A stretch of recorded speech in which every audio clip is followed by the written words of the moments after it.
You're alone on a small boat when the water beside you starts spinning. Then a funnel drops from the clouds. It touches the ocean, starts moving toward you, and suddenly your boat is directly in its path. So what happens if a waterspout catches you? Can it lift you out of the boat? Your first instinct is probably the Wizard of Oz version, swept straight up into the funnel. Here's the honest answer. It depends entirely on what you're actually looking at. And from the deck of a boat, you can't tell yet. Most waterspouts top out under 70 miles an hour, strong enough to knock you flat and drag loose gear across the deck, but not strong enough to lift a full-grown adult clean off their feet.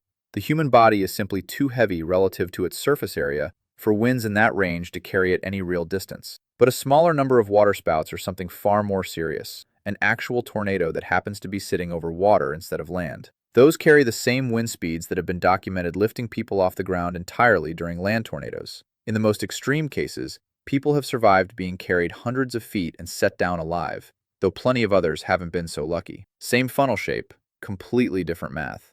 And even in the weak case, getting knocked off your feet on a rocking boat into open water is its own kind of emergency. Can it sink or flip the boat? Much more likely. And it doesn't need the strongest version to do it.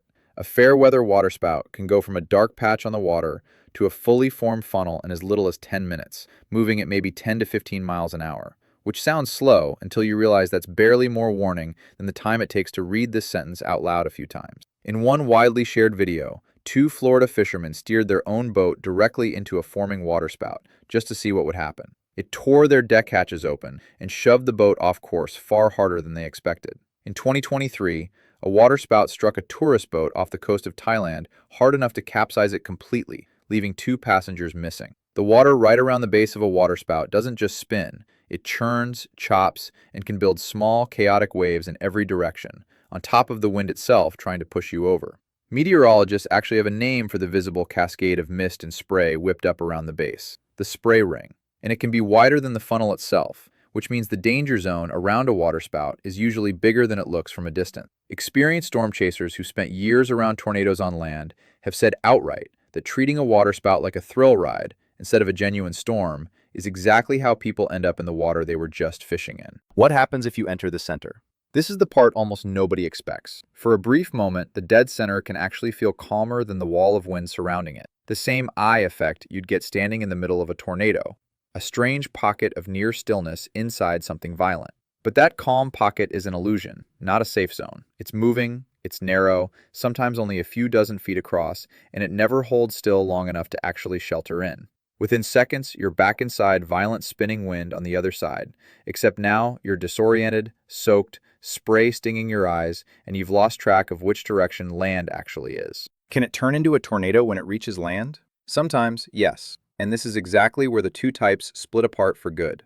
A fair-weather waterspout, the common, weaker kind, is built entirely from warm water and humid air rising off the surface. The moment it crosses onto land, it loses its fuel source, hits rougher ground friction, and usually falls apart within a minute or two, more of a fizzle than a finale. A tornadic waterspout is a different animal completely. It's a genuine supercell tornado that happened to form over water, drawing its power from a full, rotating thunderstorm overhead rather than the water beneath it. If it drifts onto shore, it doesn't need the ocean to keep spinning. It just keeps going as a full-strength tornado, capable of exactly the kind of structural damage you'd expect from one that touched down on land in the first place. Torn roofs, snapped trees, the works, just with a running start over open water first. What are your actual odds? Better than the visual suggests, if you react correctly, and much worse if you don't. Fatalities from waterspouts specifically are genuinely rare. Most encounters end with a soaked boat, a ruined fishing trip, and a story, not a tragedy. But that statistic only holds if people actually treat it like the storm it is instead of a photo opportunity. The genuine emergency in most waterspout encounters isn't the wind itself, it's what the wind does to the boat and what happens to you in open water afterward if it capsizes and nobody's wearing a life jacket. If you spot one forming, don't drive toward it for a better shot, and don't try to outrun it in a straight line either. Turn away at a right angle to its path, get everyone low and centered in the boat, away from the mast and anything metal, and hold on to something solid. Watch the rest of the sky, too, not just the funnel in front of you. Waterspouts tend to form in clusters, and the one that actually gets you is sometimes the one nobody was watching. Trivia time! Did you know the Florida Keys are considered the waterspout capital of the world, with meteorologists sometimes counting dozens forming there in a single afternoon? It's not bad luck, It's geography. Warm, shallow water heats the air right above it, and sea breezes roll in from the Atlantic side and the Gulf side of the islands and collide right over the middle, which is exactly the kind of low-level spin a fair-weather waterspout needs to get started.